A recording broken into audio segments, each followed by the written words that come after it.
Oke, kita lanjutkan lagi materi penjualan angsuran masih di sesi 2.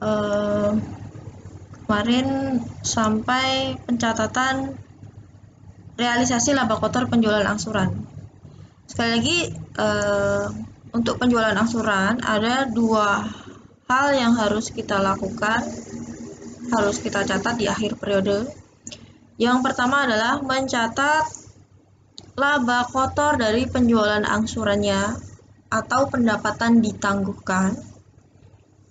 Cara menghitungnya adalah penjualan angsuran dikurangi BPP-nya sebesar 500 yang belum direalisasi. Kemudian 500 ini belum bisa kita akui semuanya sebagai pendapatan karena kalau menurut metode angsuran, laba itu diakui sebesar persentase laba kotor dikalikan penerimaan kas dari penjualan angsuran. Nah, berikutnya yang harus kita catat adalah mengakui realisasi laba kotor penjualan angsuran dari persentase laba kotor kali penerimaan kas. Jadi kemarin sudah kita hitung persentase laba kotornya 50%, kemudian realisasinya adalah 50% kalikan penerimaan kasnya dari periode 2019 itu berupa uang muka saja karena cicilannya mulai 1 Januari 2020, maka 50% kali 150. Jadi dari 500 ini laba kotor penjualan angsurannya 500, baru 50 yang bisa kita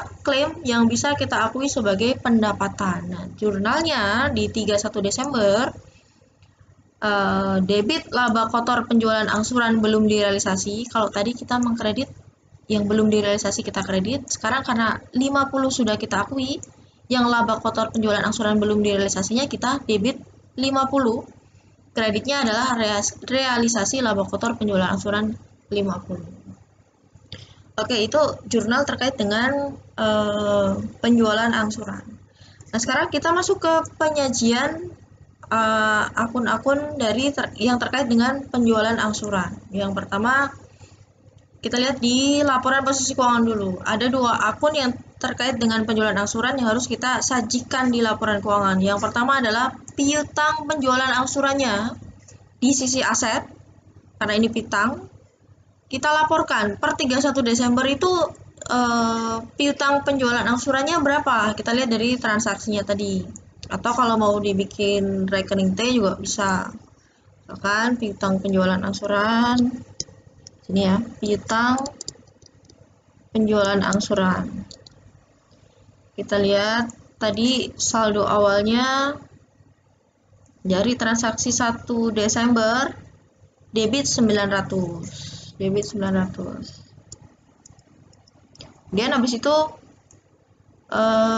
itu belum ada cicilan lagi yang mengurangi piutang penjualan angsuran. Jadi saldo per 31 Desember itu adalah 900. Kita laporkan di sini.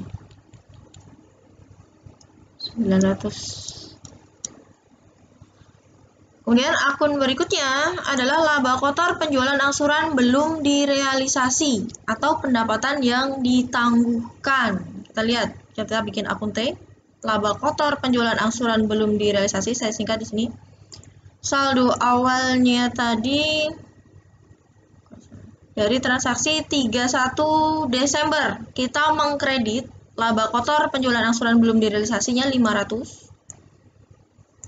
Kemudian di 31 Desember juga kita kurangi, kita debit yang belum direalisasi 50. Jadi saldo per 31 Desember itu adalah 450.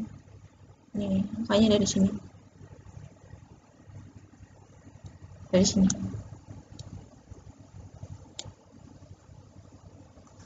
Oke, kemudian berikutnya akun realisasi laba kotor penjualan angsuran. Itu disajikan di mana?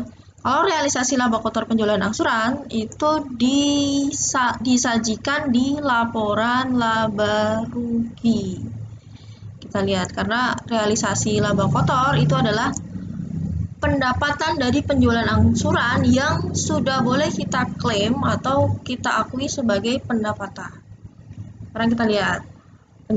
di format laba ruginya penjualan angsurannya tadi ada 1000, kemudian BPP penjualan angsuran 500, jadi laba kotornya adalah 500, kemudian dikurangi laba kotor penjualan angsuran yang belum direalisasi per 31 Desember 450.